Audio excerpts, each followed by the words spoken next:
Hello. आज की class बहुत ही खास है। जैसा कि आप सभी को पता है कि यूपीपीसीएस 2026 के लिए नोटिफिकेशन आउट हो चुका है।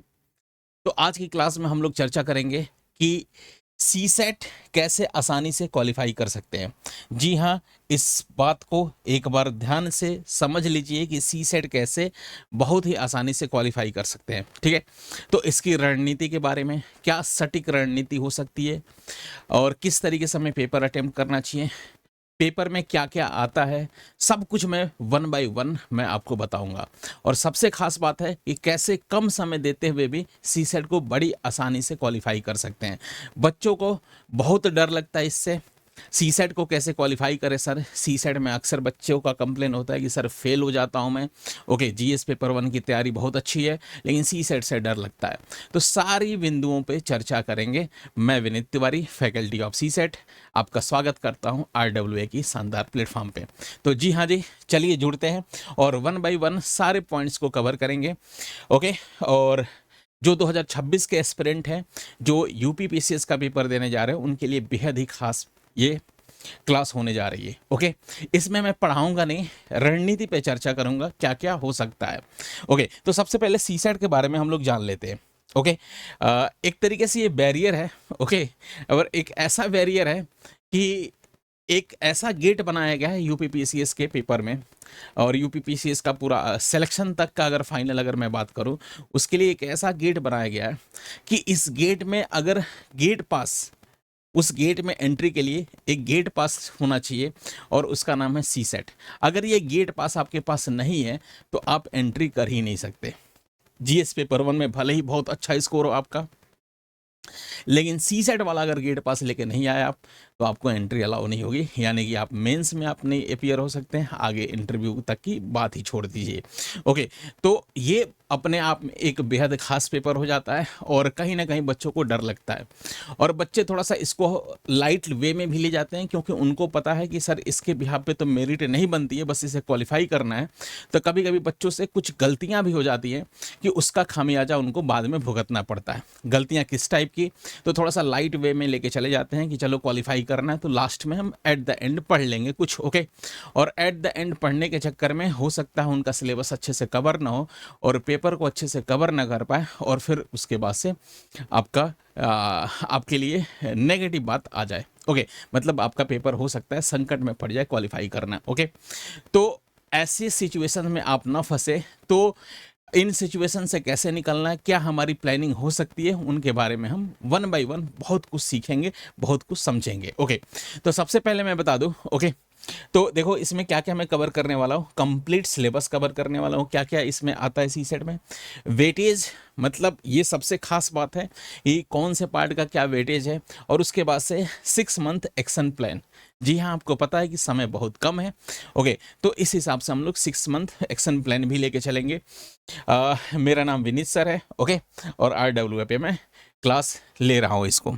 अब देखिए, सबसे पहले परीक्षा का स्वरूप देखते हैं। जीएस पेपर वन की बात नहीं करते, हम डायरेक्ट सी सेट की बात करते हैं। ओके, तो देखो इसमें अगर मैं कहूँ तो टोटल क्वेश्चन होते हैं हमारे 100 क्वेश्चंस होते हैं।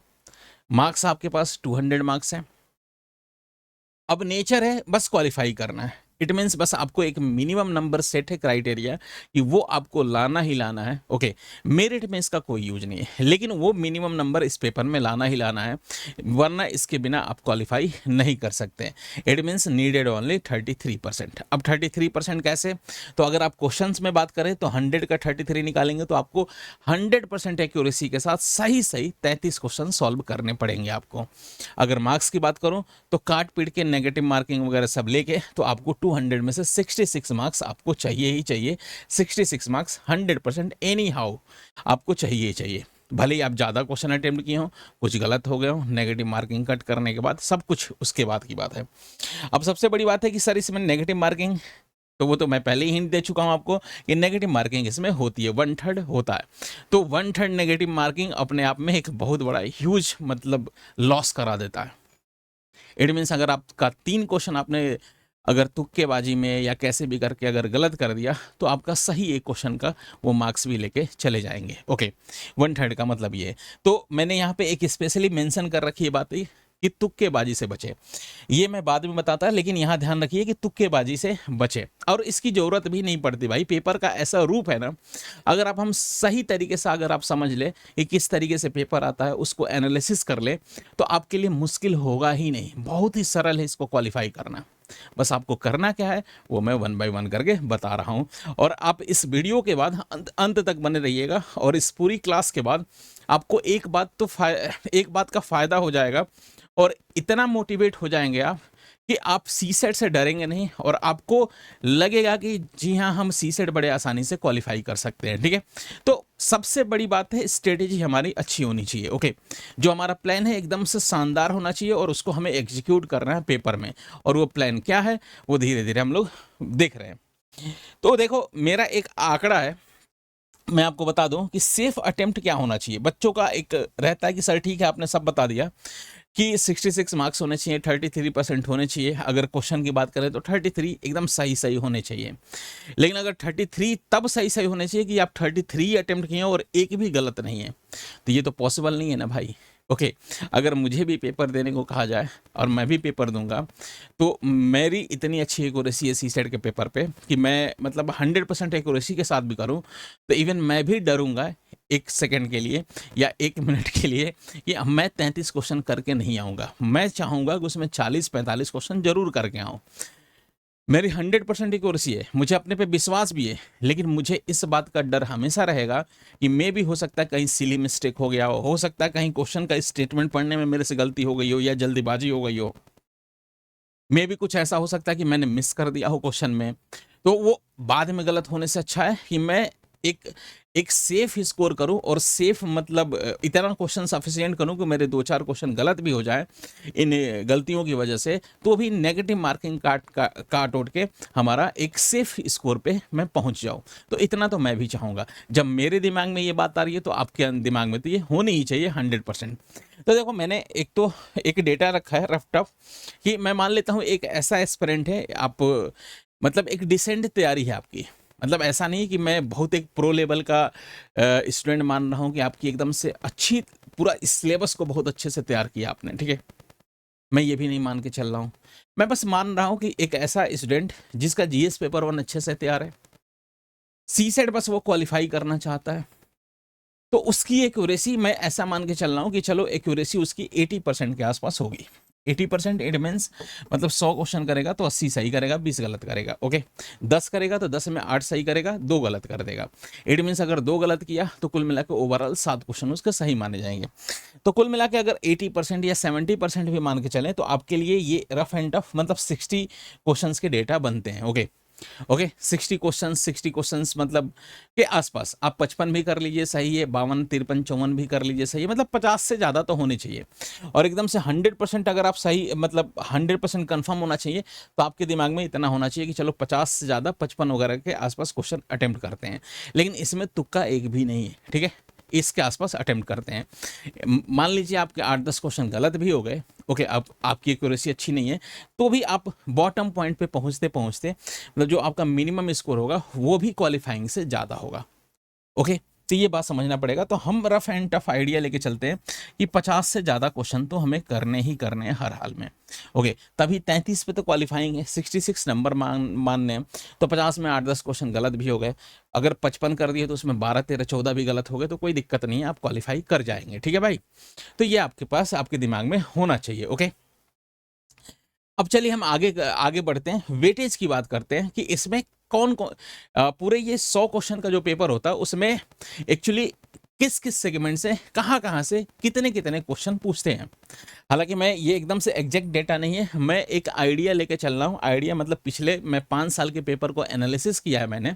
ओके, उसके आधार पर मैं आपको बता रहा हूँ। ओके, ओवरऑल तो एक रेंज डिसाइड है, फिक्स इसमें कुछ भी नहीं है। ओके, अदर्स एग्जाम जैसे कहीं किसी एग्जाम में फिक्स होता है कि मैथ्स के इतने क्वेश्चंस आते हैं, 20 क्वेश्चंस आते हैं, रीजनिंग के 20 क्वेश्चंस आते हैं, इस तरीके का अगर फिक्स है, तो इस वाले सिलेबस में कहीं कुछ फिक्स नहीं है। मैं आपको बता दूं पहले से, मतलब थोड़ा सा ऊपर नीचे होता रहता है, 2-4-5 क्वेश्चन ऊपर नीचे होते रहते हैं। तो देखो, सबसे पहले मैं बता दूं कि इसमें एक पार्ट आता है मैथमेटिक्स। ओके, मैथ्स का सिलेबस भी मैं बताऊंगा, इन सभी के सिलेबस भी 1 बाय 1 करके आपको डिस्कस करूंगा, ठीक है। आपकी स्ट्रेटेजी क्या होनी चाहिए आप अपने आधार पर भी तय करिएगा, मैं आपको थोड़ा सहयोग करूंगा उसमें, ओके। तो अगर मैथ्स की बात करें मेरे भाई, तो रफ एंड टफ ये हमारा आता है कि मिनिमम आपके 15 क्वेश्चंस, मतलब 15 से 20 के आसपास आएंगे, ओके, रफ टफ ये मान लेते हैं। फिर रीजनिंग होते हैं, लॉजिकल रीजनिंग होता है, लॉजिकल रीजनिंग, ओके। अब ये हमारे 20 से 25 क्वेश्चंस के बीच में, मतलब मैथ और रीजनिंग अगर ओवरऑल मैं बात करूं ना भाई, तो ओवरऑल बात करूं तो 40 प्लस क्वेश्चंस आते हैं इसमें मैथ एंड रीजनिंग में, ओके। 40 प्लस के आसपास क्वेश्चंस आते ही आते हैं, ओके, मैथ और रीजनिंग के। अब उसके बाद से इसमें एक और सिलेबस में हमारा एक और पार्ट है, हिंदी है, सामान्य हिंदी है। और सामान्य हिंदी के आपके आते हैं 20 से 22 क्वेश्चंस आते हैं, 20 क्वेश्चंस भी आ जाते हैं, मतलब ये एक डेटा है, रफ टफ डेटा है, ठीक है, एकदम फिक्स कुछ भी नहीं है, मैं बता दे रहा हूँ आपको, मतलब इसके आसपास से रहता है, ये मान के चलिएगा, ओके। और अंग्रेजी जनरल इंग्लिश की बात करेंगे, एक जनरल इंग्लिश के भी कुछ क्वेश्चंस होते हैं, इसमें भी हमारे 10-12 क्वेश्चंस मिलते हैं। लेकिन इसमें एक बात बता दूं, इंग्लिश में क्या ऐड है मैं बता देता हूँ, कॉम्प्रहेंशन भी ऐड है। और कॉम्प्रहेंशन में मैं बता दूं मेरे भाई, एक ऐसा कॉम्प्रहेंशन जो इंग्लिश हिंदी में मिला के एक कॉम्प्रहेंशन आता है, वो अलग मान के चलिएगा। कॉम्प्रहेंशन का सेगमेंट मैंने अलग नहीं किया, 2 कॉम्प्रहेंशन आते हैं, एक इंग्लिश में आता है और एक हिंदी में आता है, ठीक है। और इनसे भी 2-2, 3-3, 4-4 क्वेश्चंस होते हैं, ओके। तो वो भी एक अलग से सेगमेंट हो सकता है, इनमें से हटा सकते हैं, अगर कॉम्प्रहेंशन अगर अलग से एक सेगमेंट बना दिए तो हटा सकते हैं, ठीक है, क्योंकि उसमें बहुत ज़्यादा इसका हिंदी और इंग्लिश का यूज नहीं होता, वो आपके कॉमन सेंस और आपके कॉम्प्रहेंशन पढ़ने की स्किल पे डिपेंड करता है। जैसे आपने यूपीएससी का सिलेबस देखा ना, तो यूपीएससी में जैसे सिलेबस में कॉम्प्रहेंशन तो बड़े अच्छे तरीके से पूछे जाते हैं, मतलब लगभग उसके 2-3 क्वेश्चंस तो मतलब उसी तरीके के पूछे जाते हैं, ओके। तो हम ऐसा भी कर सकते थे कि कॉम्प्रहेंशन अलग से निकाल सकते थे, इन दोनों से, हिंदी और इंग्लिश से कॉम्प्रहेंशन एक एक। लेकिन मैंने ऐसा सोचा कि कॉम्प्रहेंशन अलग से निकालने से अच्छा कि इन्हीं में मर्ज कर दो, मैं बच्चों को बता दूंगा ये बात, ठीक है। तो वो कॉम्प्रहेंशन अगर ध्यान देंगे तो कॉम्प्रहेंशन इधर के ही पार्ट में, मतलब मान लो मैथ, रीजनिंग और इंटरपर्सनल स्किल में हम उसको ऐड कर सकते हैं, अगर इनसे हटा दिया तो, ओके।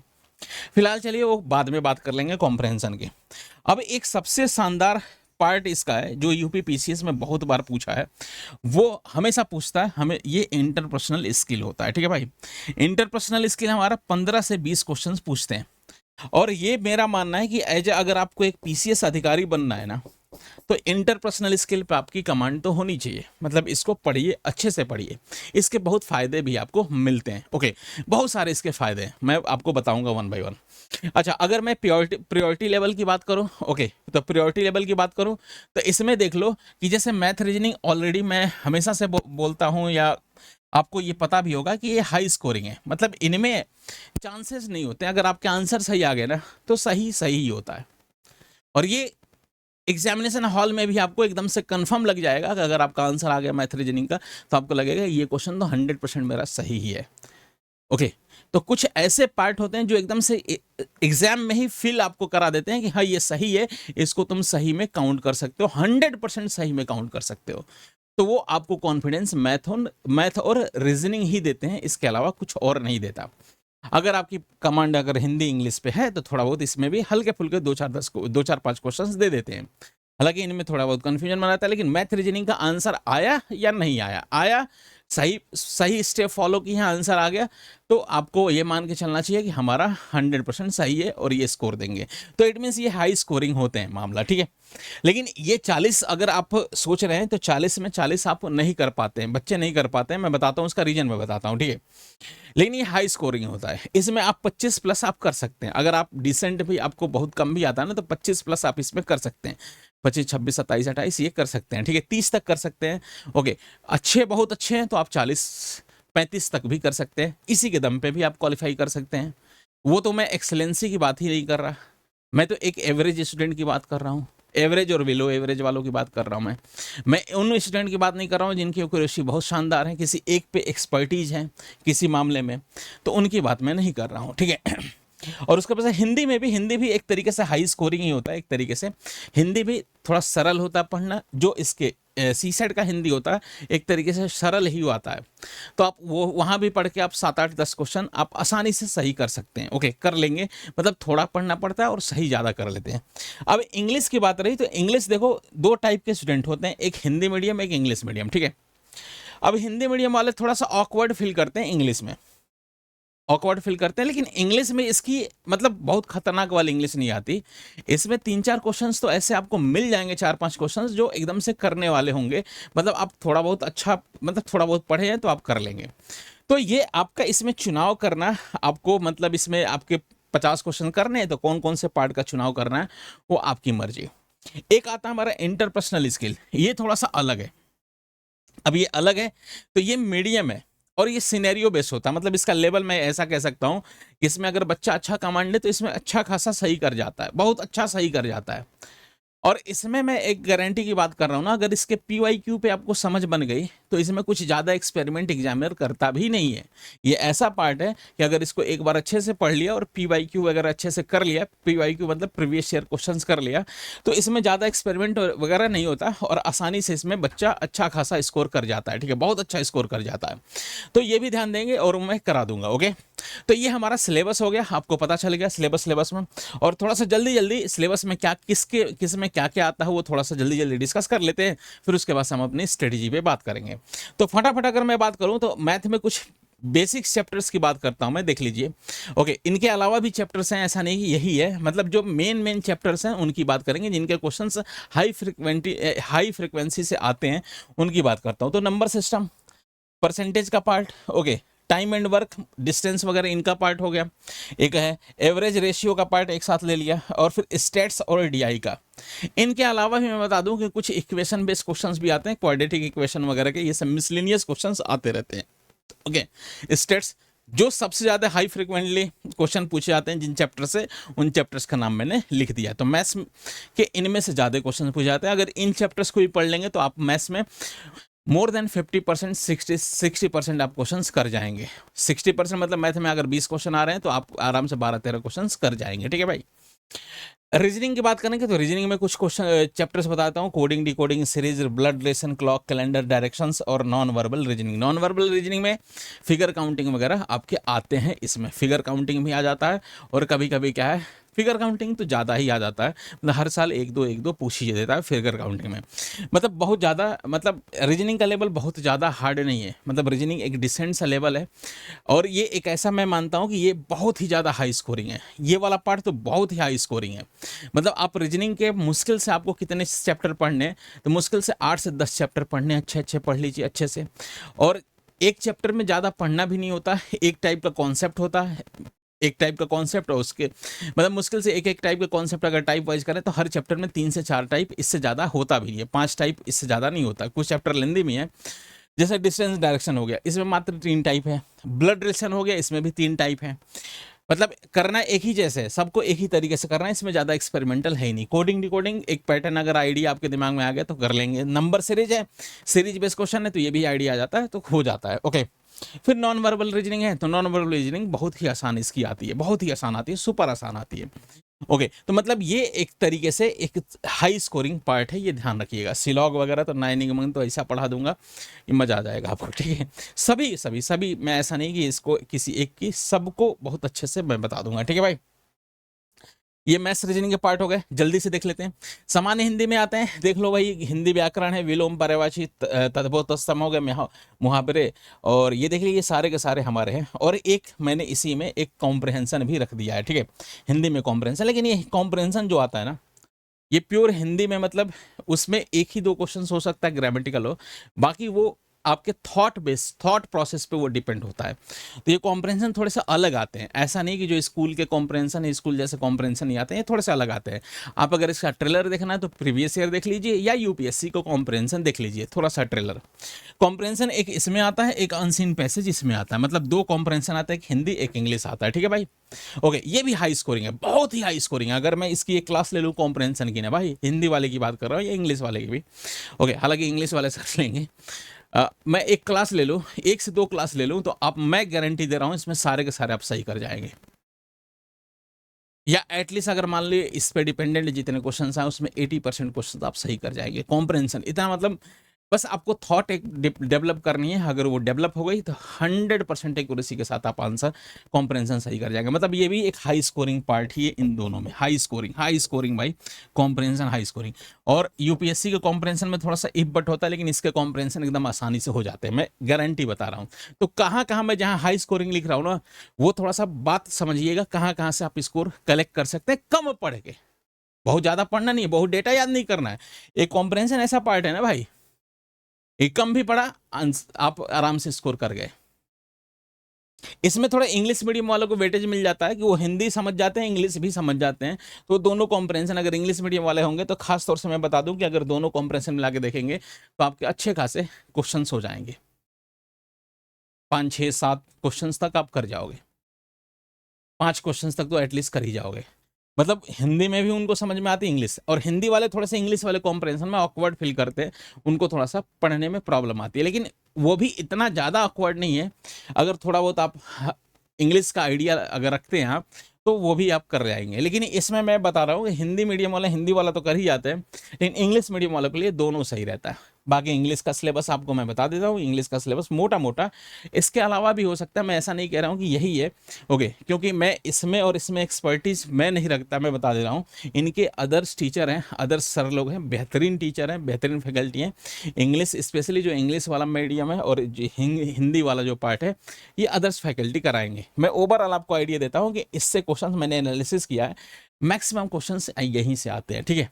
इसके अलावा भी कुछ हो सकता है, ठीक है, होता रहता है। जैसे मैंने मैथ्स रीजनिंग में सारा का सारा मैंने थोड़ा ही बताया चैप्टर, मतलब जो रेगुलर आते रहे उन्हीं की बात कर रहा हूँ। ये भी हिंदी और इंग्लिश में भी रेगुलर जो आ रहे हैं उन्हीं की बात कर रहा हूँ मैं।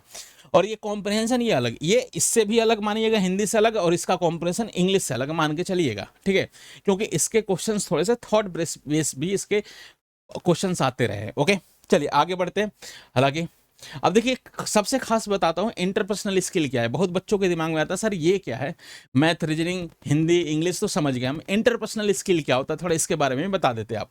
देखो भाई, तो इंटरपर्सनल स्किल का सीधा सीधा मैं आपको मतलब बताता हूँ आपको। देखो, तो इंटरपर्सनल स्किल का मतलब ये होता है कि अब देखो, आप अधिकारी बनोगे, आपको एक बहुत बड़ी जिम्मेदारी दी जाती है। आप हो सकता है डीएसपी बन जाए, हो सकता है आपको एसडीएम का पद मिल जाए, और ये बहुत बड़े पद होते हैं अपने आप में, बहुत जिम्मेदारी वाले पद होते हैं। और आप समझिए कि आपका रोल क्या है इस पूरे के पूरे समाज में। आप एक अधिकारी बन गए, आपका रोल क्या है। तो देखो, एक सरकार है, एक जनता है। सरकार है, जनता है, सरकार है, जनता है। जनता सरकार से डायरेक्ट सवाल या सरकार से डायरेक्ट कुछ अपनी फरियाद या अपनी जो समस्याएं हैं आप सरकार को डायरेक्ट नहीं बता सकती। डायरेक्ट जनता मुख्यमंत्री को नहीं बताती, डायरेक्ट जनता प्रधानमंत्री को नहीं बताती अपनी समस्याएं कुछ। इनके लिए इनके बीच में आप अपॉइंट होते हो, सरकार, गवर्नमेंट और एक ऑर्डिनरी जनता, इनके बीच में आप जैसे लोग अपॉइंट होते हैं। आप गवर्नमेंट की आवाज है, आप इनकी भी आवाज है, आप गवर्नमेंट की भी आवाज है। समझ गए मेरी बात। गवर्नमेंट के कुछ स्कीम्स होते हैं जो आपके अंडर आते हैं, मतलब स्कीम्स होते हैं, उनको आपसे कहा जाता है कि उन स्कीम्स को जनता के तक पहुंचाएं आप। अलग अलग स्कीम होते हैं, जैसे अभी उज्ज्वला योजना, फिर मान लीजिए जनधन, मतलब बहुत सारी योजनाएं हैं, बहुत सारी गवर्नमेंट की योजनाएं आती रहती हैं, ठीक। आयुष्मान कार्ड का हो गया, तो कहीं ना कहीं आप ही के ऑफिस से होके जाती है हर एक पर्सन में। अब आपको क्या है कि आपको गवर्नमेंट की बात जनता तक पहुंचानी है, और जनता की बात और जो गवर्नमेंट के फायदे हैं वो जनता को पहुंचानी है। समझ पा रहे हैं आप मेरी बात। आप अपना रोल समझिए, वही आपका रोल क्या है वो इंटरपर्सनल स्किल बताता है। अब देखिए, जनता आएगा, अब देखो हर एक तरीके की जनता आएगी आपसे अपना फरियाद लेके। कुछ ऐसे होंगे जो अपनी प्रॉपर बात बोल भी सकते हैं, कह भी सकते हैं। कुछ ऐसे भी होंगे जो अनपढ़ भी होते हैं लोग। आपकी नजर में तो सब समान है भाई, आपको सबकी समझ होनी चाहिए और सबसे एक अच्छा बिहेवियर रखना पड़ेगा।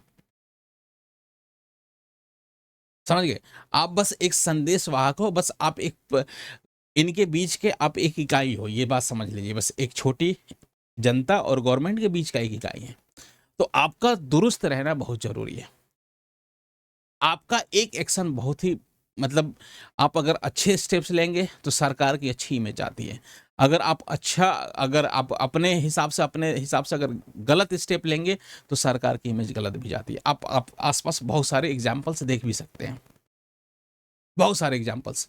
किसी अधिकारी से कोई गलती हो जाती है, मतलब सीधे से डायरेक्ट सरकार पे सवाल उठते हैं, समझ गए? तो आपका आचरण कैसा होना चाहिए?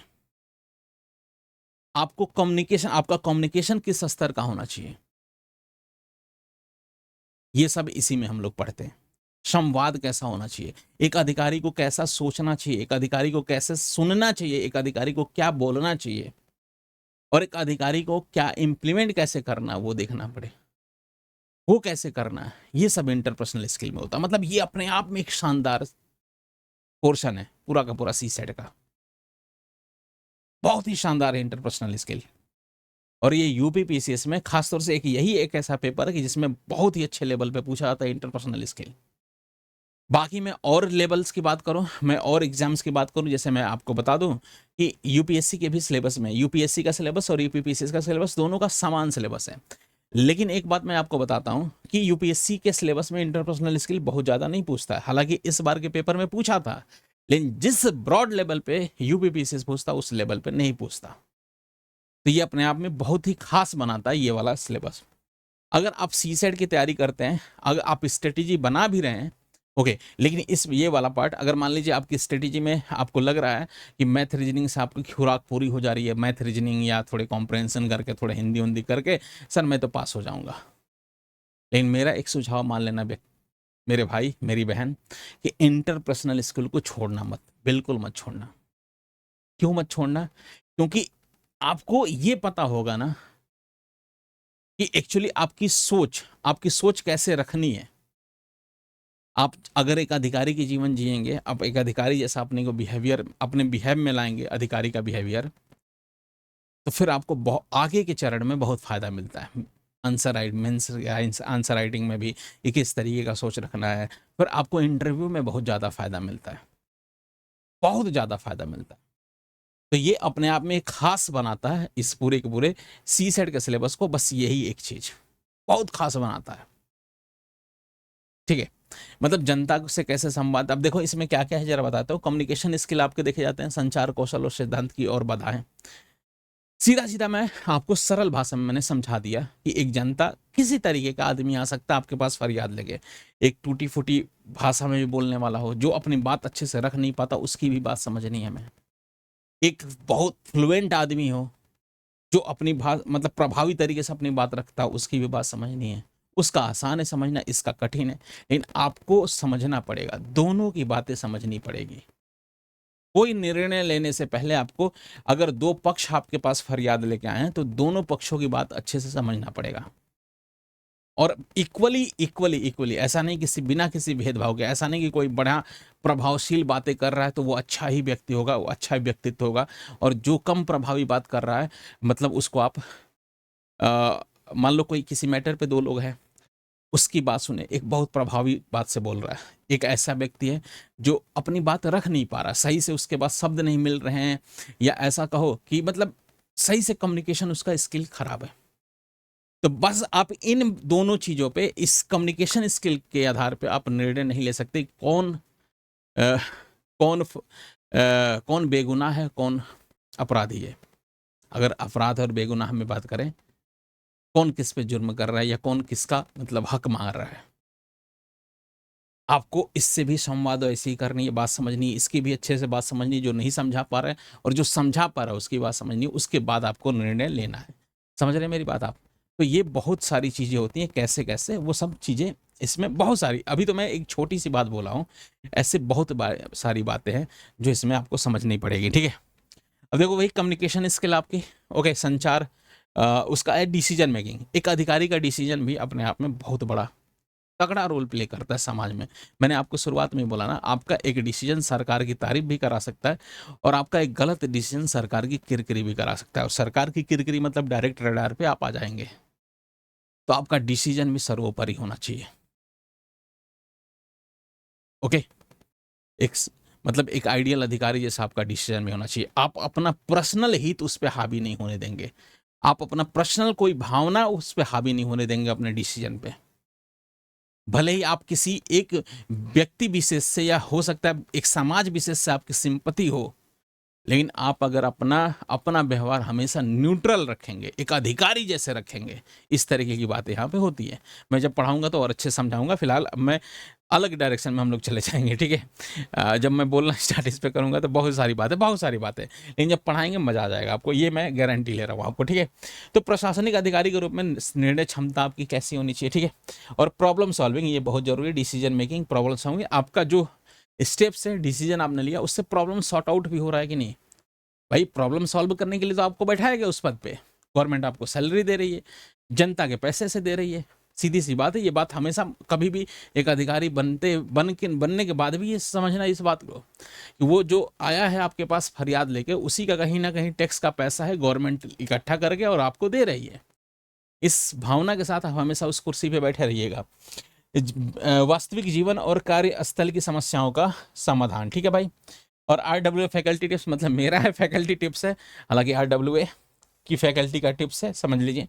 इस विषय के लिए कोई मोटिव, अभी इसमें मैंने इतनी सारी बातें बता दी ना, बच्चे थोड़ा सा मिसगाइड होते हैं, सबसे बड़ी बात है। इसलिए मैंने इस लाइन को लिखवा दिया कि सर इसको कहाँ से तैयार करें, मैथ रीजनिंग वगैरह इसका तो कंटेंट मिल जाता है, इंटरपर्सनल स्किल कहाँ से करें। तो देखो प्यारे, इसकी मतलब कोई ऐसी मोटी बुक नहीं हमें पढ़नी है इसकी, या कोई मतलब ऐसा कंटेंट नहीं उठाना है कि जिसमें हम खुद ही फंस जाएं, अच्छे से ना कर पाए। तो इसका सीधा सीधा तरीका है कि मेरी क्लास देखिएगा, उसके बाद से इस विषय के लिए कोई मोटी किताब पढ़ने की जरूरत नहीं है। सबसे पहली बात बताता हूँ, क्योंकि बच्चा सबसे पहले यही कमेंट में लिखेगा भी कि सर इंटरपर्सनल स्किल आपने तो बोला कि बहुत जरूरी है पढ़ना, पढ़े कहाँ से।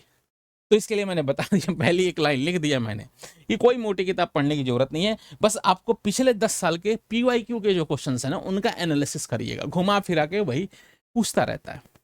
मतलब अगर पिछले 10 साल के क्वेश्चन कर लिए ना, तो मैं आपको बता रहा हूँ कि इसमें आप मोर देन 70% क्वेश्चन कर लेंगे, और अपने आप में ये अच्छा स्कोर है। More than 70% question interpersonal skill का करना, सही करना, ही अपने आप में एक डिसेंट सी बात है। ओके, मतलब आपका अच्छा तैयार है। तो PYQ बस कर लेंगे, और थोड़ा सा उसकी समझ, मतलब किस आधार पे दिया गया है, और उसको समझेंगे अच्छे से, और उसके हिसाब से उनको सॉल्व करेंगे, ठीक है। तो ये हमारा सिलेबस की बात हो गई। ओके भाई, अब देखो, अब सवाल उठता है कि सर ये इस क्लास का मतलब क्या था। आपने शुरुआत तो की थी इससे कि हमें स्ट्रेटेजी क्या करनी है, मैंने कैसे हमें पढ़ना है या आसानी से CSET क्वालिफाई कर जाएं। आप लगे दूसरे डायरेक्शन में चले गए, आप सिलेबस डिस्कस करने लगे। ये सिलेबस की तो क्लास थी ही नहीं सर। तो देखो, सिलेबस मैंने डिस्कस नहीं किया, मैंने बस बता दिया कहाँ कहाँ से आता है। ओके, तो पहले ये बात बतानी बहुत जरूरी थी कि कहाँ से कितना क्वेश्चन आता है, मैंने शुरुआत में मैंने रखा था आपको। अब देखिए, ये थोड़ा सा इसमें हमें स्ट्रेटेजी बनानी पड़ेगी कि हमें जो 50 क्वेश्चन करने, कहाँ कहाँ से मैं करूंगा और क्या क्या पढ़ूंगा। और एक और बात हमें समझना पड़ेगा कि ये बस एक क्वालिफाइंग है, ये बस क्वालिफाइंग है, ठीक है भाई, क्वालिफाइंग है। मतलब इसमें कुछ भी ऐसा कुछ करने की जरूरत नहीं है, ज़्यादा पढ़ने की जरूरत नहीं है, ज़्यादा टाइम बर्बाद करने की भी जरूरत नहीं, क्योंकि वैसे ही हमारा सिलेबस बहुत वास्ट है, बहुत ज़्यादा है। GS में उठाएंगे तो एक एक GS के सब्जेक्ट्स में आप अगर मान लो ज्योग्राफी की बात करें, हिस्ट्री की बात करें, पॉलिटी, इकोनॉमी, साइंस टेक की बात करें, मतलब करंट अफेयर्स की बात करें, मतलब अपने आप में इसका बहुत वास्ट सिलेबस है। वही पढ़ने से फुर्सत नहीं मिलता तो हम इसको अलग से थोड़ी पढ़ेंगे ज़्यादा। तो आप सबसे पहले इसमें बहुत ज़्यादा समय बर्बाद करने से बचे, मैं बता दूं, बहुत ज़्यादा समय बर्बाद करने से बचे, बहुत ज़्यादा समय। अगर आपको डर भी लगता है, ठीक है, समय बर्बाद करने से बचे, ठीक है, ओके, बर्बाद करने से बचे। क्यों बचे भाई मेरे भाई? अब इसका एक तरीका मैं बताता हूं। मैंने बोला ना कि अगर इसी की तैयारी में लग जाएंगे तो फिर आपको ज्यादा, फिर GS में कहीं ना कहीं इफेक्टिव होगा। आपको बस एक बात की जरूरत है, अभी से आप रेगुलरिटी रखिए अपने अंदर। ओके, रेगुलरिटी अगर आप रखेंगे तो आप आसानी से क्वालिफाई कर जाएंगे। अगर रेगुलरिटी नहीं होगी तो फिर आपको परेशानी तो होगी। अब रेगुलरिटी क्या है? तो देखो, 2 टाइप के स्टूडेंट होते हैं, मैं बता दूं। सिलेबस देखने के बाद एक वो स्टूडेंट होंगे जो ओवर कॉन्फिडेंट होंगे, ओवर कॉन्फिडेंट होंगे, ठीक है भाई, ओके। और एक ऐसा होगा जो अंडर कॉन्फिडेंट होंगे, एक ऐसा होगा जो अंडर कॉन्फिडेंट होंगे, ठीक है भाई, अंडर कॉन्फिडेंट वाले। ओवर कॉन्फिडेंट उस बैकग्राउंड, मान लीजिए कोई साइंस बैकग्राउंड का, बीएससी बीटेक इस तरीके का किया है, अरे मैथ रीजनिंग का सिलेबस है, अरे मैथ रीजनिंग है, ये तो मैं कर लूंगा, बहुत आसानी से कर लूंगा, मैं क्वालिफाई कर जाऊंगा, अभी जीएस पे ध्यान देते हैं, ठीक है भाई अच्छी बात है। एक अंडर कॉन्फिडेंस वाला बच्चा होता है, वो बच्चा होता है कि जिसको हमेशा डर लगा रहता है, सर सीसेट में क्या होगा, सर सीसेट आती नहीं है, सर सीसेट क्या, ये दोनों को दोनों अपने को डुबा लेते हैं सीसेट में। मैंने ओवर कॉन्फिडेंट वालों की बहुतों को देखा है कि सीसेट में भाई क्वालिफाई नहीं कर पाए, जीएस में ठीक ठाक स्कोर होकर सीसेट गड़बड़ा गए, मतलब अच्छी स्ट्रेटेजी ना फॉलो करके। क्या है, ओवर कॉन्फिडेंस वाले ऐसा क्या करते हैं कि भैया ये गड़बड़ा जाते हैं कभी कभी, तो ये कभी कभी ये फंस जाते हैं जाल में। इनको लगता है कि मुझे सिलेबस मेरा तैयार है, मैथ्स रीजनिंग का अच्छे से इनके दम पे मैं कर जाऊंगा, तो लास्ट के 1 महीने, मतलब जब पेपर है उसके 1 महीने पहले, मान लो दिसंबर में पेपर है तो नवंबर से स्टार्ट कर लिया, और जब पीवाईक्यू किए तो अच्छे से सिलेबस को समेट ही नहीं पाते। हो सकता है एग्जाम में मैथ रीजनिंग के कुछ मैथ के क्वेश्चन कुछ ठीक ठाक मिलने लगे तो कर भी नहीं पाते। एक लिमिटेड सिलेबस से अगर आप एग्जाम में एंट्री की हैं तो फिर परेशानी तो होगी दोस्त। लिमिटेड सिलेबस समझ रहे हैं कि आप मात्र एक 40 नंबर के सिलेबस के भरोसे आप चले गए एग्जाम में, 40 या 50 नंबर के सिलेबस के भरोसे चले गए, तो मे भी अगर उसमें से कोई एक पार्ट ठीक ठाक पूछ दिया, आपसे नहीं हुआ, तो फिर आप फंस गए ना भाई, समझ रहे मेरी बात। तो ये समझना पड़ेगा। और अंडर कॉन्फिडेंस वाले तो हमेशा डरे रहते हैं, तो आपको न तो अंडर न तो ओवर होना है, आपको बीच वाला रहना है। बीच वाला मतलब आपको थोड़ा डरना भी है और थोड़ा कॉन्फिडेंट में भी रहना है। सही स्ट्रेटेजी मैं बताता हूं कि अभी से आप, अगर आज अभी वीडियो देखा है ना आपने, अगर 10 घंटे आप पढ़ रहे हैं ना दोस्त, तो 10 घंटे पढ़िए, कोई नहीं रोक रहा है। आप 40 मिनट से लेके और 60 मिनट तक डेली आप इसके लिए भी समय निकाल लो, सीसेट के लिए। इतना सारा सिलेबस है लेकिन इसके लिए बस इतना सही सिलेबस निकाल लो, 40 मिनट। अगर आपके पास सिलेबस ज़्यादा जीएस का बच रहा है तो 40 मिनट तो एटलीस्ट लाइए, 30 से 40 मिनट तो डेली आप रखिए अपने लिए। और कैसे रखना है, तो आप अगर कह रहे हैं सर आपकी क्लास में लेता हूं उसके बाद भी 40 मिनट समय देना पड़ेगा क्या, बिल्कुल नहीं जी। अगर आप क्लास ले रहे हैं ना, यूट्यूब पे भी क्लासेस स्टार्ट होंगी, अगर एप्लीकेशन पे ले रहे हैं तो एप्लीकेशन पे वेल एंड गुड है, ओके। तो आप बस मेरी क्लास ले रहे हो तो बस ठीक है, डिसेंट सा है। मेरी क्लास में आपको, मैं ये तो नहीं कह रहा हूं कि मैं आपको सीसेट में टॉप कराऊंगा, लेकिन मैं ये दावा जरूर कर रहा हूं कि सीसेट में आपको फेल भी नहीं होने दूंगा मैं। इतना डिसेंट आप स्कोर कर जाएंगे कि मतलब 100% मतलब कॉन्फिडेंस के साथ आप कहेंगे कि मेरा सीसेट तो हो गया एग्जामिनेशन हॉल से निकलते ही, ओके। तो आपकी स्ट्रेटेजी ऐसी होनी चाहिए कि मैं बता दूं आपको कि सबसे पहले आपको पढ़ना क्या, अभी 6 महीने में क्या क्या करना है, इसके लिए सिलेबस डिस्कस करना बहुत जरूरी था। देखो आप इनमें से स्मार्टली पिक कर सकते हो आप अपने कॉन्फिडेंट के हिसाब से। देखो इनमें से देखो कितने पार्ट, 1 2 3 4 5। कॉम्प्रहेंशन अगर अलग कर दिया, मान लो उसका एक पार्ट, वो भी 3-4 क्वेश्चन का मान लो, ओके। कॉम्प्रहेंशन के बाद अगर अलग कर दिया तो मतलब 1 2 3 4 5 और छठा कॉम्प्रहेंशन मान लेते हैं। अब मेरे भाई इसमें से आपको पिक कर लेना है। मैं तो बता रहा हूं कि सबसे पहले मेरा रिकमेंडेशन रहता है कि रीजनिंग तो कभी छोड़ना मत, रीजनिंग तो 100% आप पकड़ ही लो। रीजनिंग तो मतलब ये कॉन्फिडेंस भी देता है और हो भी जाता है। मैथ्स अगर आपकी कमजोर है तो मैथ्स में भी कुछ चैप्टर्स आप एकदम से मत छोड़ना, जैसे आपके अरिथमेटिक वगैरह के क्वेश्चंस मत छोड़िएगा। मैं यूपीएससी में भी रिकमेंड इसको करता हूँ। और मैथ्स बस बेसिक्स करते रहिएगा जैसे मैं करा रहा हूँ, मतलब जितना लेवल है जिस तरीके से मैं कराता हूँ। अभी प्रैक्टिस क्लासेज भी यूट्यूब पे स्टार्ट होंगे, उनको मिस ना करिएगा, उनको करते रहिएगा, मोर देन सफिशिएंट रहेगा, ठीक है। बस आपको क्वेश्चन समझना है, करना है, मैं गारंटी ले रहा हूँ। हिंदी आपको पढ़ना ही पड़ेगा, हिंदी कहीं ना कहीं आप पढ़ते ही हैं, आपका सिलेबस की डिमांड है हिंदी, ओके। तो हिंदी आप पढ़ते ही हैं 100%। तो हिंदी में भी आपको मतलब अभी से मैं कहूँ कि आप अगर मान लो मेंस में या आगे के चरण में हिंदी पढ़िए, उससे अच्छा हिंदी थोड़ा इधर भी पढ़िए। हिंदी पढ़ेंगे तो आपको एक बात तो समझ में आ जाएगी कि आपको ये 20-22 क्वेश्चन है ना, इसमें से आपके 7-8 क्वेश्चन, मतलब मैं अगर कम भी पढ़ाना अपने स्तर से, मैं ऐसा नहीं कह रहा हूँ कि इसको ये स्कोरिंग है, हाई स्कोरिंग है ये भी पार्ट, आप बस डिपेंड करता आपने कितना पढ़ा, इसमें भी अगर अच्छा खासा स्कोर कर जाते हैं। फिर उसके बाद से बच्चा इंटरपर्सनल स्किल, इंग्लिश में आपके भरोसे छोड़ रहा हूँ। अगर आपको अच्छा लगता है तो इंग्लिश बहुत अच्छे से करिए। मैं मैं मना भी नहीं कर रहा हूँ, लेकिन इंग्लिश में इतना जरूर कह रहा हूँ आपसे कि इंग्लिश एक ऐसा पार्ट है कि इसमें बहुत मुश्किल क्वेश्चंस नहीं पूछते, आप आसानी से कर सकते हैं। बस बेसिक्स रूल आप जानते हैं ना, तो आप आसानी से इसका क्वेश्चंस कर सकते हैं। विश्वास ना हो तो पीवाईक्यू करके देख लीजिएगा। तो अगर सर यहाँ पे इंग्लिश की क्लास लेंगे, देखिएगा, वो मोर देन सफिशियंट होगा के लिए, ठीक है। अब बाकी बचा इंटरपर्सनल स्किल, तो ये जरूर करिएगा ये जरूर करिएगा, मैंने इसका इंपॉर्टेंस ही बता दिया। तो देखो, मैं सब में 100% नहीं कह रहा हूँ, बस एक रीजनिंग में अगर मान लो अच्छे तरीके से स्कोर करिए, इसके सारे चैप्टर ज़्यादा नहीं पढ़ने, 8 से 10 चैप्टर पढ़ने हैं।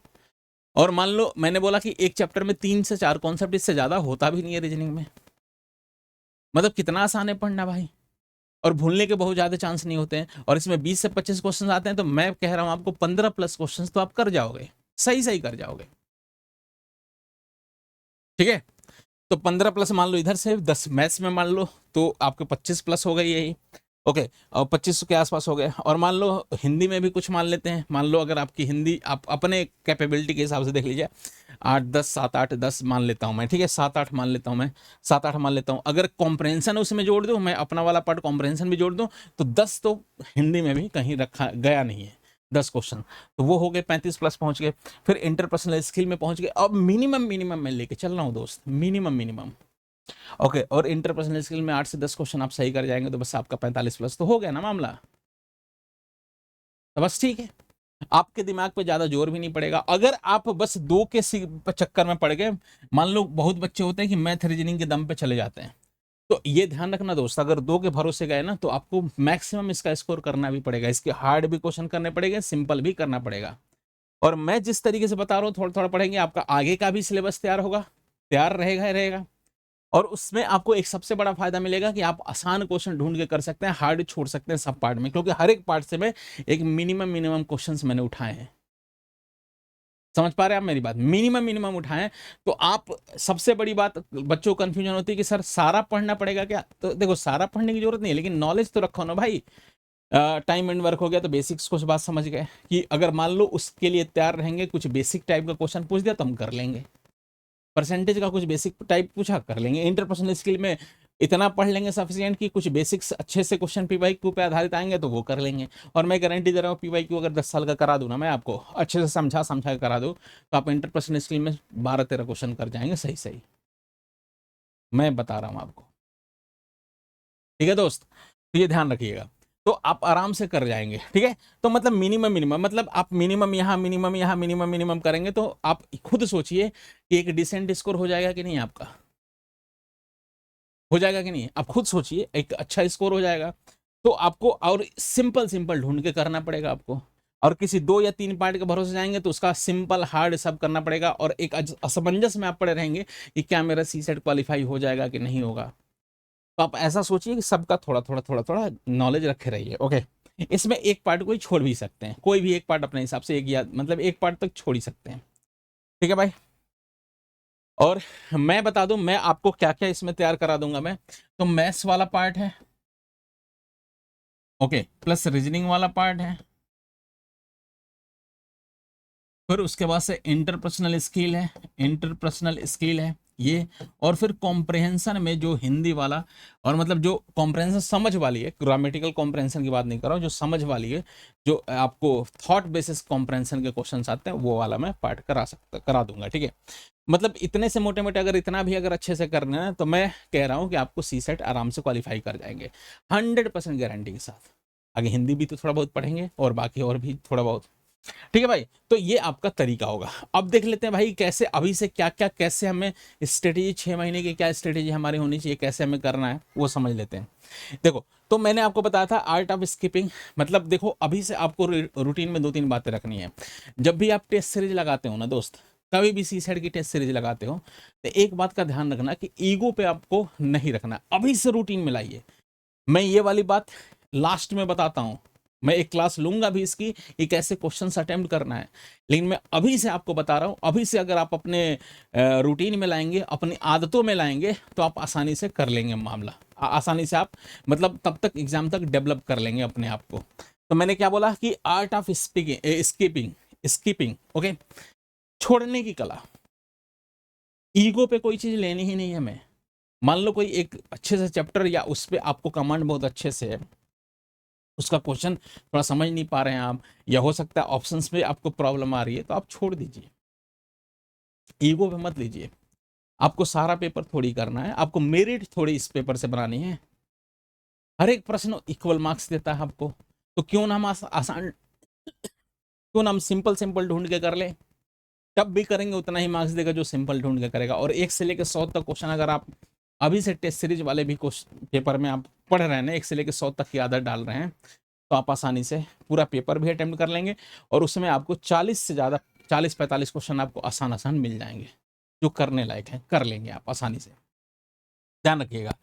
तो आपको एग्जाम में कह रहा है 100 में 100 अटेम्प्ट तो नहीं करने हैं, लेकिन हमारा लक्ष्य वही 50, 55, 65 में ज़्यादा ले लिया हूँ, मतलब 45 प्लस आप करेंगे तो हो जाएगा। एक्यूरेसी मतलब उतनी भी बेकार थोड़ी किसी की होती है कि 65 में आप ये मान के चल रहे हैं, 65 में तो 30, मान लो आप 25 तक गलत कर दिए, 25 नहीं मुझे लग रहा है 22-23 तक भी गलत कर दिए तो आपका सिलेक्शन हो जाएगा। 22-23 21 पे 1/3 हो गए 7, तो 28 हो गए ना, 65 है 30, ठीक है हो जाएगा। ओके 65 तक अटेम्प्ट करें, तो उतना अटेम्प्ट करने की जरूरत भी नहीं है। मतलब अब इसमें तो एक्यूरेसी बहुत ही खराब होगी ना, हमें तुक्का नहीं लगाना है। तो मैं ये मान के चल रहा हूँ कि जो क्वेश्चन बच्चा अटेम्प्ट करेगा वो अच्छे से ही करेगा, समझ के ही करेगा। तो आप 45 प्लस भी कर रहे हैं तो आपके लिए अच्छा है, डिसेंट सा स्कोर है। ओके एक्यूरेसी के साथ सॉल्व करना है, 100% एक्यूरेसी के साथ। अगर आप 45 सवाल बिल्कुल सही करते हैं और 10-15 गलत भी हो जाते हैं, तब भी नेगेटिव मार्किंग कटने के बाद आप 66 मार्क्स तक के बहुत ऊपर रहेंगे। वही बात है। अब हमारा फोकस मैथ और रीजनिंग में 100% एक्यूरेसी लाना है, वो आप ध्यान रखिएगा, क्योंकि यही कॉन्फिडेंस देते हैं ये चैप्टर्स। इंटरपर्सनल स्किल में भी उतना कॉन्फिडेंस नहीं आता, बाकी में भी थोड़ा बहुत डाउट रहेगा, लेकिन मैथ रीजनिंग 100% कॉन्फिडेंस देते हैं। अगर आपका आंसर आ गया तो आ गया, तो उसका तो कुछ क्वेश्चंस तो हमें दोनों को करने ही करने हैं। अगर आपके मैथ्स नहीं आता, बहुत बच्चों को कहता है सर मैथ्स में मुझे डर लगता है, नहीं आता है, कोई बात नहीं, आप बेसिक्स पढ़ लो ना भाई, सारा थोड़ी अटेम्प्ट करना है। रीजनिंग अच्छे से तैयार कर लो, सारा नहीं करना, बाकी से स्कोर थोड़ा बहुत कर लो मेंटेन, लेकिन करिए सब, छोड़िए कुछ नहीं, छोड़िए मत। ये हाई स्कोरिंग है। मैं बता दूं, अगर मैथ्स बहुत बच्चों को मैंने देखा कि मैथ्स पूरी तरीके से छोड़ दिया, और 20 से 25 क्वेश्चन मैंने बोला ना, 20 तक के आसपास क्वेश्चन आते हैं, उसमें से मैं कह रहा हूँ कि 7-8 क्वेश्चन तो ऐसे आते हैं कि एकदम लॉलीपॉप आते हैं। मतलब आप कर सकते हैं, कर लेंगे, लेकिन भाई अगर बेसिक भी जानते हैं तभी तो कर पाएंगे, नहीं तो फिर हो ही नहीं पाएगा ना आपसे। तो वो अपने से अभी से रूटीन में लाइए इस चीज़ को। अब देखो ना दोस्त, अब मैं 6 मंथ की स्ट्रेटेजी की बात कर रहा हूँ कि मतलब कैसे हमें आगे बढ़ना है। तो मैं कुछ मोटी मोटी बातें आपको बताता हूँ। देखो, जब सबसे पहले ये थोड़ा सा सीक्वेंस इधर उधर हो गया इसका, तो मैं आपको एक बात बताता हूँ प्यारे, ठीक है, आपको एक बात बताता हूँ, ठीक है। सबसे पहले सीक्वेंस थोड़ा इधर उधर हो गया, ये वाला पहले लिखना चाहिए था। देखो, पहले से मंथ, पहले से दूसरे की बात करें, अभी शुरुआत कर रहे हैं आप। तो इसमें आपको क्या कर रहे हैं, मैथ्स और रीजनिंग के बेसिक्स कॉन्सेप्ट और शॉर्ट ट्रिक्स सीखें। शॉर्ट ट्रिक्स मतलब जो पढ़ा रहा है टीचर्स, हम ही पढ़ाते हैं, तो बहुत सारे कहीं शॉर्ट ट्रिक्स भी कुछ कुछ टाइप्स में बताता है, मतलब बहुत सारे टाइप्स में बताता हूँ। मतलब 90% क्वेश्चन में तो शॉर्ट ट्रिक्स, 90 से ज़्यादा ही परसेंट क्वेश्चन में शॉर्ट ट्रिक्स लगते हैं। मतलब वो एक कॉन्सेप्चुअल शॉर्ट ट्रिक, ऐसा नहीं कि एकदम से बिना सिर पैर के शॉर्ट ट्रिक्स कर रहे हैं, ऐसा भी नहीं, एक कॉन्सेप्चुअल शॉर्ट ट्रिक्स, ठीक है। तो वो करते रहते हैं। और हिंदी व्याकरण के नियम पढ़ना शुरू करें। हिंदी भी मैंने बोला ना कि हिंदी भी अभी से पढ़ना शुरू करिए आप। जैसे भी आपका रिसोर्स क्या होना चाहिए, आप क्लासेस देख लीजिए, उनसे भी हिंदी भी शुरुआत कर दीजिए। उसके बाद से दूसरे से तीसरे चौथे की बात बता रहा हूँ महीने, मतलब आप एक अच्छा खासा पढ़ लिए रहेंगे, पढ़ लेंगे सिलेबस, तो उसके बाद से आपको PYQ पे सॉल्व करना है। PYQ मतलब PYQ लास्ट 5 ईयर्स के, लास्ट 10 ईयर्स के उठाइए और PYQ सॉल्व करिए। और 10 ईयर्स के PYQ की अगर बात करें तो आपके क्वेश्चंस बनेंगे 1000 के आसपास क्वेश्चन बनेंगे, ठीक है। हाँ 1000 बनेंगे, तो 1000 में से आपको करने होंगे, अगर छांट के करेंगे तो 900 के आसपास क्वेश्चंस करने पड़ेंगे। तो उनको एक बार दो बार कोशिश करिए कि हम कर लें, मतलब पेपर तक 2 बार उन PYQs को कर लें। ओके, तो आपको बहुत सारा आइडिया लग जाएगा, बहुत आसानी से आपके पेपर भी अटेम्प्ट हो जाएंगे। तो देखिए, तो यूपी PCS सी सेट के पेपर सॉल्व करें। एग्जाम का आसान पैटर्न यही समझ में आएगा कि क्योंकि एग्जाम का एक्चुअल पैटर्न क्या है और आपकी कमजोरी, PYQ जब सॉल्व करता है ना एक बच्चा, तो आप किस चैप्टर में कमजोर हैं या किस चैप्टर में आप आसानी से स्कोर कर सकते हैं, एग्जाम की डिमांड क्या है, किस तरीके के क्वेश्चन इस चैप्टर में पूछता है, उनकी समझ डेवलप हो जाती है। तो इस यहाँ से एक शानदार सा कॉन्फिडेंस भी इनबिल्ट होता है बच्चे के बीच में। मतलब आप PYQ पे अच्छे से कर लेते हैं ना, तो आपको लगता है कि हाँ ठीक है, यही पैटर्न एग्जाम में रहता तो मैं कर लूंगा, आगे भी अच्छे से कर लूंगा। तो PYQ एक कॉन्फिडेंस बूस्टर की तरह काम करते हैं। तो ये जरूर क्या, कब, जब शुरू के 2 महीने में अभी से पढ़ लीजिए, फिर तीसरे चौथे महीने में PYQ को सॉल्व करते रहिए। कुछ छूटेंगे भी तो वो लास्ट तक करते रहिएगा। फिर उसके बाद से मैं बता दूं कि 5 मंथ की बात करें तो अपने कमजोर विषयों जैसे पैसेज रीडिंग, मतलब लास्ट में आप पैसेज रीडिंग हो गया और पैसेज रीडिंग वगैरह पे वो उसकी क्लासेज मैं कुछ करा दूंगा, जो मेरे वाली होंगी, मेरे पार्ट की होगी तो कुछ क्लासेज मैं करा दूंगा। जो बाकी फैकल्टी के पार्ट की होगी तो वो अपना कराएंगे सर लोग। तो इस पे भी थोड़ी बहुत कमेंट बने कि ये मैंने बोला ना कि हाई स्कोरिंग ये भी है, मतलब ये अगर सही से इसको कर लिए, 1 से 2 क्लास कर लिए ना, और प्रैक्टिस मुश्किल से मैं कह दूं आपको कि आप मान लो 40 से 50 कॉम्प्रहेंशन अगर 5-6 दिन में अगर सही से प्रैक्टिस कर लिए तो आपके कभी कॉम्प्रहेंशन गलत होंगे ही नहीं। यूपीएससी वाले में तो मैं कहता हूँ थोड़ी ज़्यादा प्रैक्टिस करनी पड़ेगी, लेकिन यूपीपीसीएस का तो बहुत आसान आता है। मतलब लॉलीपॉप आता है भाई, कॉम्प्रहेंशन कुछ है ही नहीं लेवल उसका। मैंने इस चैनल पे कॉम्प्रहेंशन की क्लास ली है, जरा देखिएगा, 1-2 कॉम्प्रहेंशन की क्लास ली है, जरा उनको देखिएगा, उस स्तर का कॉम्प्रहेंशन कर गए तो इसमें तो कुछ है ही नहीं दोस्त, ये तो 100% एक्यूरेसी हो जाएगा। तो यहाँ भी एक स्कोरिंग पार्ट होता है, ठीक है, तो इस पे भी ध्यान दीजिएगा। ओके, और इसमें ऐसा है कि कॉम्प्रहेंशन पढ़ने का तरीका है, तो इसमें कुछ याद वाद नहीं करना है, सिलेबस जैसे याद नहीं करना है, हमें बस अटेम्प्ट करने का तरीका सीख गए तो फिर मजा आ जाएगा। आपको पेपर में कुछ भूल भी गए, कॉम्प्रहेंशन में क्या भूलना भाई, फिर से पढ़ा, फिर उस हिसाब से आंसर दिया। हाई स्कोरिंग पार्ट होता है। फिर उसके बाद से हर रविवार 2 घंटे का टाइमर लगाकर फुल लेंथ मॉक टेस्ट जरूर सॉल्व करें भाई। ये छठे महीने में आप अपनी तैयारी के हिसाब से आप कर सकते हैं, पहले भी स्टार्ट कर सकते हैं इसको, हमारे RW के प्लेटफॉर्म पे चल रहा है ऑलरेडी, फुल लेंथ टेस्ट चलती है तो उसको देते रहें। और ऐसा नहीं कि बहुत बच्चे सोचते हैं कि सर मेरी एक बार तैयारी अच्छे से हो जाएंगी तो फिर उसके बाद तबाही मचा दूंगा, एक बार हो जाने दीजिए, अभी मैं टेस्ट वोस्ट नहीं दूंगा। तो प्यारे एक बात बता दो, ऐसा कोई दिन आता ही नहीं कभी जिंदगी में किसी भी एक स्टूडेंट के लाइफ में कि पूरी तरीके से तैयारी होकर वो टेस्ट में बैठे, कभी संतुष्ट हो ही नहीं सकता एक स्टूडेंट। तो आप अपने मार्क्स को एक्सेप्ट करिए, जितना भी आ रहा है उसको एक्सेप्ट करिए, उस हिसाब से आप आगे बढ़िए, समझ रहे हैं मेरी बात, तो उस हिसाब से। ओके, तो ये ध्यान रखें, तो फुल लेंथ टेस्ट जरूर सॉल्व करें, ठीक है। Okay, full length test. और सबसे बड़ी बात है प्ले योर स्ट्रेंथ, अपनी ताकत को पहचाने। ओके, एग्जाम की शुरुआत हमेशा, अब एग्जाम की बात है वो एग्जाम में बताऊंगा, लेकिन ये थोड़ी सी इसलिए लिख दिया कि टेस्ट में ही जो टेस्ट फुल लेंथ देंगे ना तो उसमें भी अब इस तरीके से बात अप्लाई करते रहिएगा। एग्जाम की शुरुआत हमेशा अपने सबसे मजबूत विषय मैथ, रीजनिंग या हिंदी जो भी आपका हो वहां से करें, कॉन्फिडेंस एक मिलता है, इससे आपका कॉन्फिडेंस बूस्ट होगा। ईगो ना ले, मैंने बोला है मैं एक मैथ्स का टीचर हूँ, लिखा भी हूँ मैं।